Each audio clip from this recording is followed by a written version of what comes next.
February 19th, 1942, 9:58 a.m. Darwin, Northern Territory, Australia. The sun hung high over the bustling harbor, casting a golden sheen on the anchored ships as dock workers unloaded crates under the relentless tropical heat. Mary Thompson, a young nurse at the local hospital, wiped sweat from her brow, glancing at the clear blue sky, thinking it was just another ordinary day in this remote outpost. Children played along the wharves, their laughter echoing against the waves, while sailors from the USS Peary shared stories with locals over cups of tea. No one suspected that in moments, the tranquility would shatter. Suddenly, a low hum grew into a deafening roar as dark specks dotted the horizon, multiplying like a swarm of angry bees. "Look up there!" a dock worker shouted, pointing northward, his voice trembling with confusion. The specks resolved into aircraft, hundreds of them, bearing the red rising sun insignia of Imperial Japan. Sirens wailed too late, piercing the air as the first bombs plummeted toward the harbor. Explosions rocked the earth, sending plumes of water and fire skyward as the Japanese Zero fighters strafed the decks with machine gun fire. Mary dove behind a stack of barrels, her heart pounding, watching in horror as the USS Peary erupted in flames, its crew scrambling for lifeboats amid the chaos. "Get to the shelters!" someone yelled, but panic gripped the crowd, people running in all directions, screams blending with the thunder of detonations. In that instant, 242 Japanese aircraft, more planes than had struck Pearl Harbor, unleashed hell on Australian soil, killing at least 236 people, wounding hundreds more, and sinking 8 ships in a raid that lasted less than an hour. But this was no isolated strike. It ignited a nationwide terror, a fear that the enemy was not just bombing, but invading, poised to overrun the continent. Across Australia, from Darwin's smoking ruins to the streets of Sydney and Melbourne, civilians braced for the worst, their lives upended by the shadow of war that had finally crossed the ocean. Blackouts shrouded cities in darkness each night, windows taped and curtains drawn, as families huddled in makeshift shelters, practicing air raid drills that drilled into their minds the fragility of peace. In Broome, just 2 weeks later, on March 3, 1942, another raid claimed 70 lives, destroying 24 aircraft, including flying boats filled with refugees fleeing the advancing Japanese forces. Survivors recounted the horror. "We saw the Japanese in their cockpits, smiling and laughing as they picked off our planes one by one," one witness later said, his words capturing the raw brutality. The raids continued, over 100 in total that year, targeting northern towns like Catherine and Wyndham, where civilians died in strafing runs, their homes reduced to rubble. Fears escalated. Rumors spread like wildfire of an imminent invasion, prompting mass evacuations. In Darwin, half the population fled southward in what became known as the Adelaide River Stakes, abandoning homes and livelihoods in a desperate bid for safety. Military discipline faltered. Some personnel deserted posts, overwhelmed by the belief that Japanese troops were landing. Yet amid the terror, acts of quiet heroism emerged. Nurses like Mary tending to the wounded under fire, civilians digging trenches in backyards, children clutching gas masks during school drills. The shocking reality hit home. Australia, once distant from the war's front lines, was now a battlefield, its people gripped by uncertainty, wondering if the next siren would signal not just bombs but boots on their shores. This was the moment when the war became personal, when the fear of Japanese invasion transformed daily life into a vigilant struggle for survival, marked by blackouts that hid cities from prying eyes above and drills that prepared hearts for the unimaginable. The raids exposed vulnerabilities, shattering illusions of isolation, as Australians confronted the harsh truth that their homeland was no longer safe. In the aftermath, questions arose. How close had the enemy come? What lessons would be learned from this baptism by fire? The story of Australia's darkest hour was just beginning, a tale of resilience forged in fear. As the smoke cleared from Darwin's devastated harbor, the raids of February and March 1942 served as a stark reminder of why this period was pivotal in Australia's history, embedding a deep-seated fear that shaped the nation's wartime response. The importance of these events lay not merely in the immediate destruction, but in how they amplified the existential threat posed by Japan's rapid expansion in the Pacific, forcing Australia to confront its geographic vulnerability and rally its resources in unprecedented ways. This fear of invasion, manifesting in blackouts and air raid drills, became a catalyst for national unity and preparedness, influencing military strategy, civilian morale, and even post-war policies. To understand this, one must step back to the broader historical context of World War II's Pacific theater. The war had erupted in Europe in September 1939, with Australia committing troops to support Britain against Nazi Germany, sending forces to North Africa and the Middle East. However, the Pacific remained a distant concern until December 7, 1941, when Japan launched a surprise attack on Pearl Harbor, Hawaii, crippling the U.S. Pacific Fleet and declaring war on the Allies. Simultaneously, Japanese forces invaded Malaya, the Philippines, and Hong Kong, showcasing their aggressive imperial ambitions to secure resources like oil and rubber amid embargoes from Western powers. Australia, with its vast coastline and proximity to Asia, suddenly found itself on the front line. The fall of Singapore, on February 15, 1942, just 4 days before the Darwin raid, marked a humiliating defeat for the British Empire, where 80,000 Allied troops, including 15,000 Australians, surrendered to a smaller Japanese force. This loss exposed Australia's northern defenses, as Singapore had been viewed as an impregnable fortress shielding the continent. Prime Minister John Curtin, who had assumed office in October 1941, shifted Australia's allegiance toward the United States, famously declaring in December 1941, "Without any inhibitions of any kind, I make it quite clear that Australia looks to America, free of any pangs as to our traditional links or kinship with the United Kingdom." This pivot was crucial, as Australian troops were recalled from overseas to bolster home defenses. The Japanese, under Admiral Isoroku Yamamoto, aimed to isolate Australia by severing supply lines and neutralizing bases like Darwin, which served as a vital staging point for Allied operations in the Dutch East Indies. Contrary to widespread panic, historical records later revealed that Japan never planned a full-scale invasion of Australia due to logistical challenges and overextended forces.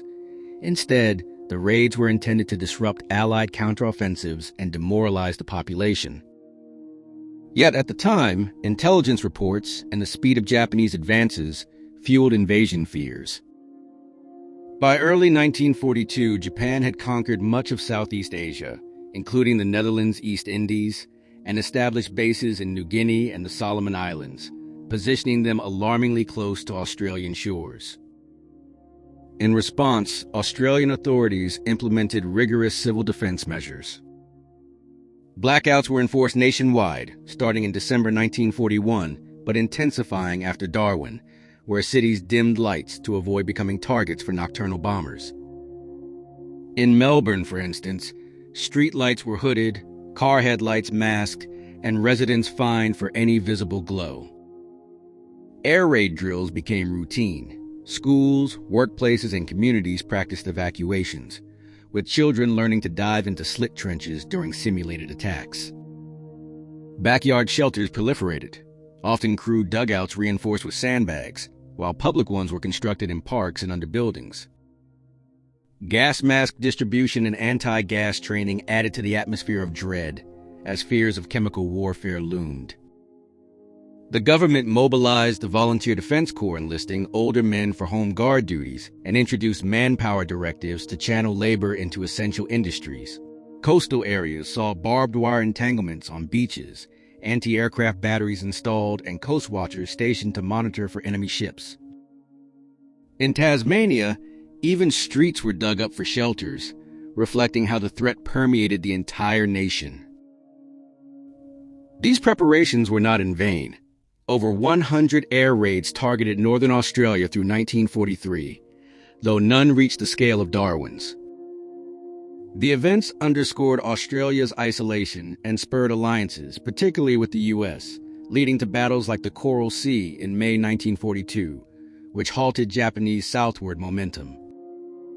Ultimately, this era of fear forged a resilient national identity, highlighting the human cost of war on the home front, disrupted lives, economic strain, and psychological toll, while setting the stage for the Allied pushback that turned the tide in the Pacific. February 19, 1942, 9:35 a.m., Bathurst Island, north of Darwin. Father John McGrath, a coast watcher at the Sacred Heart mission, spotted a large formation of aircraft heading south. He quickly transmitted a warning via pedal radio. Large number of aircraft flying overhead proceeding south. The message reached Darwin's RAAF operations by 9:37 a.m., but officers mistook the planes for returning American P-40 fighters from an aborted mission to Java, so no general alarm sounded. At 9:58 a.m., the first wave arrived. 188 Japanese aircraft from 4 carriers in the Timor Sea. 36 Mitsubishi G4M Betty bombers, 36 Ichi D3A Val dive bombers, and 116 Mitsubishi A6M Zero fighters. Led by Commander Mitsuo Fuchida, the same officer who commanded the Pearl Harbor attack 10 weeks earlier. The sky darkened as the formation split. High-level Kate bombers targeted the harbor and town infrastructure, releasing bombs in precise patterns. Explosions tore through Stokes Hill Wharf, where the MV Neptuna, loaded with depth charges and ammunition, took a direct hit. A massive fireball erupted as her cargo detonated, shattering windows miles away and hurling debris across the water. Screams rose from the docks as workers were thrown into the sea or buried under collapsing structures. Dive bombers screamed downward, Val aircraft plunging at steep angles, releasing 250 kilograms bombs on anchored ships. The American destroyer, USS Peary, opened fire with her 4-inch guns and machine guns, her crew determined to fight back despite being outnumbered. Bombs struck her repeatedly. One hit the forward magazine, igniting fires that spread rapidly. Eyewitnesses later recalled the Peary's guns continuing to blaze even as she listed heavily, her captain refusing to abandon ship until the end. She sank in minutes, taking 88 American sailors with her, the heaviest single loss that day. Other vessels fared no better. The merchant ship Zealandia burst into flames after multiple hits. The British motorist settled on the bottom, and the Mauna Loa exploded in a pillar of smoke. 8 ships sank outright, 3 beached, over a dozen damaged, turning the harbor into a graveyard of twisted metal and oil slicks. Zero fighters swooped low, strafing with 7.7mm and 20mm cannons, targeting anything moving, boats, trucks, people fleeing along the shore. In town, bombs fell on the post office. A direct hit killed the postmaster Hurtle Bald, his wife Alice, their daughter Iris, and 6 young female telegraphists sheltering in a nearby slit trench. The blast silenced communications, leaving Darwin isolated in its agony. Anti-aircraft batteries manned by Australian gunners roared into action. Bofors 40mm guns and older 3-inch pieces firing skyward. Some shells found marks. 2 Japanese planes crashed near the town, their pilots lost. But the defenders were overwhelmed. 10 American P-40 Warhawks from the 33rd Pursuit Squadron, just arriving or scrambling, engaged the raiders. Dogfights erupted overhead, Zeros outmaneuvering the heavier American fighters in twisting turns. 9 Allied aircraft fell burning. Only 1 Japanese plane was confirmed, lost in the first wave. The first raid lasted about 40 minutes, leaving the harbor ablaze, smoke rising thousands of feet. Civilians and off-duty servicemen rushed to help, Nurses from the hospital dashed to the wharf under strafing fire, bandaging the wounded amid falling shrapnel. One soldier, ignoring orders, drove a truck through machine gun bursts to evacuate injured from the docks. By 10:40 a.m., the sky cleared momentarily, but the horror continued. At 11:58 a.m., the second raid began. 54 twin-engine Mitsubishi G4M bombers from bases in the Celebes, flying at high altitude. They targeted the RAF station Darwin, dropping bombs in formation runs. Hangars exploded. Aircraft on the ground, mostly unserviceable, were destroyed. Runways cratered. Anti-aircraft fire rose again, but accuracy suffered in the chaos. No bombers were shot down. The attack ended around 12:25 p.m. after 25 minutes of methodical destruction. Total casualties: at least 235 to 252 killed, 300 to 400 wounded. 30 Allied aircraft destroyed on the ground or in air combat. The harbor reeked of oil and burning fuel. Bodies floated among wreckage. Survivors pulled comrades from sinking ships, using whatever floated: timber, life jackets, even debris. One merchant seaman clung to a raft for hours, watching friends drown. In the town, families searched rubble for loved ones. The post office ruins became a grim symbol of the sudden violence. As dusk fell, fear gripped those remaining. Many civilians had already begun fleeing south in panic. The raids exposed how unprepared the defenses were. Communication failures delayed warnings, and limited fighters left the sky, contested only briefly. Technology played its part. Japanese carrier aviation, honed in earlier campaigns, demonstrated precision dive bombing and fighter superiority, while Allied AA guns and radar were sparse in the north. Yet small acts stood out. Gunners staying at posts until overrun by smoke, medics working without pause, civilians sharing water and shelter in the aftermath.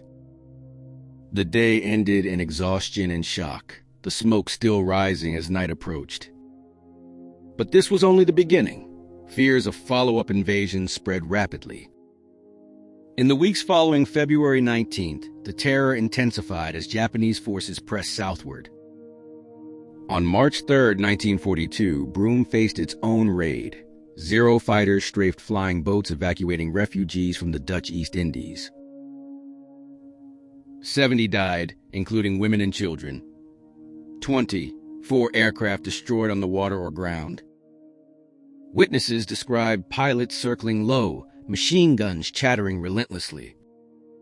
Similar strikes hit Catherine, Wyndham, and other northern outposts through 1942. Over 60 raids on Darwin alone by war's end, though none matched the first in scale. Panic peaked. In Darwin, the population halved overnight as families loaded trucks and headed south in the chaotic Adelaide River Stakes. Rumors flew of Japanese paratroopers landing, prompting some troops to abandon posts. Nationwide, the response crystallized. Blackouts became mandatory. Every window darkened, streetlights hooded or extinguished after sunset. Wardens patrolled streets, finding any stray light that could guide bombers. In cities like Sydney, Melbourne, and Brisbane, air raid drills turned routine. Sirens wailed during practice runs. People hurried to public shelters or backyard trenches, narrow slits dug in gardens, covered with corrugated iron and earth. School children practiced duck and cover, crouching under desks with hands over heads. Gas mask drills added dread. Fears of poison gas lingered from World War I memories. The Volunteer Defense Corps expanded. Older men, armed with rifles and shotguns, patrolled coasts and key points. Barbed wire coiled along beaches. Concrete pillboxes rose near harbors.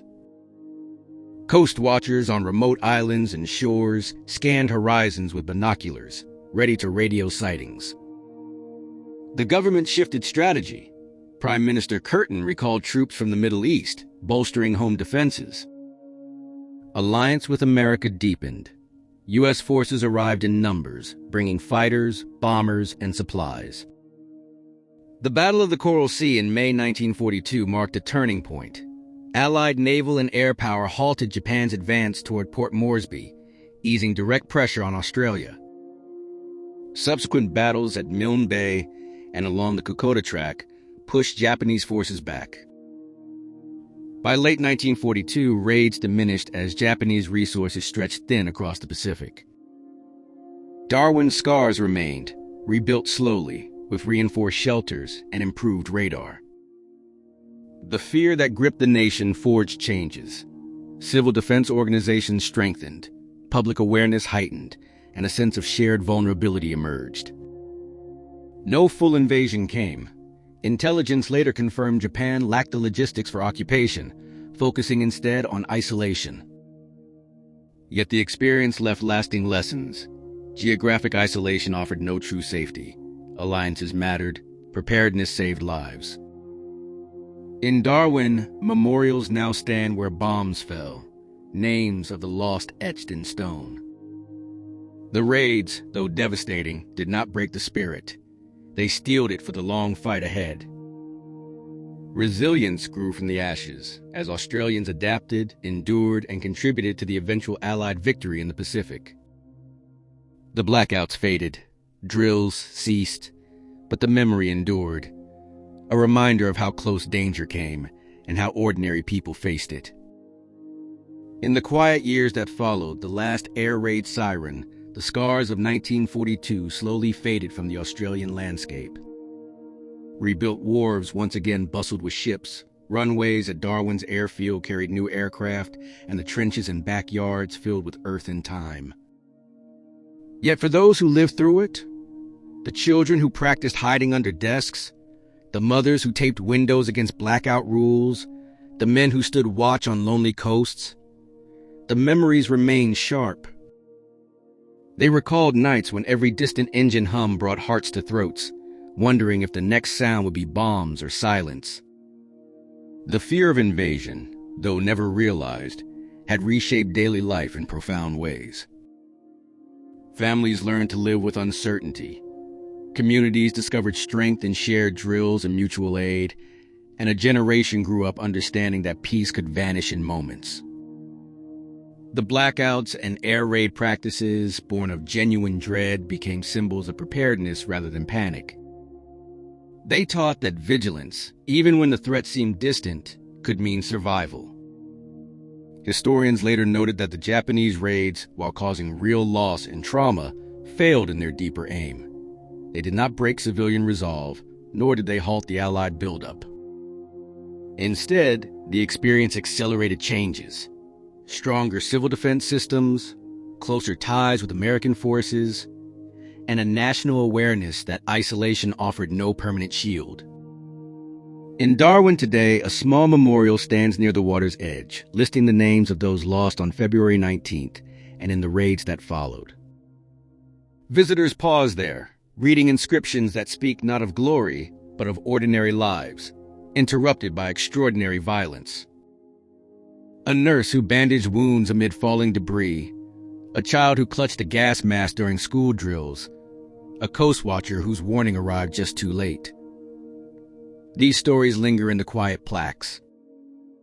The events of early 1942 remain a somber chapter, a reminder of how war reaches even the most remote corners, touching homes and hearts far from any front line. They show the human cost when conflict arrives unannounced. Shattered routines, lost loved ones, nights spent listening for danger in the dark. Yet they also reveal quiet endurance, the way people adapt, help one another, and carry on when the sirens finally fall silent. Looking back, those blacked-out windows and practice drills were more than reactions to fear. They were acts of determination, small refusals to surrender normal life entirely.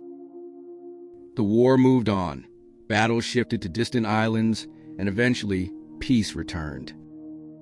But the lesson stayed. Danger can come from any direction. Preparation matters, and resilience is built not in grand victories alone, but in the everyday courage to face what arrives. I've just said what's recorded in history. You should find out the real truth yourself. We have written the sources, from which we got this story in the description of this video. And we have always been and will be supporters of the oppressed, regardless of their color, race, or country. This world and its creator are also with the oppressed. If this story of courage under fire moved you, like the video to show your support. Comment below with your thoughts. What would you have done during those blackouts and drills? Subscribe for more forgotten World War II stories from every corner of the conflict. See you in the next WWII story.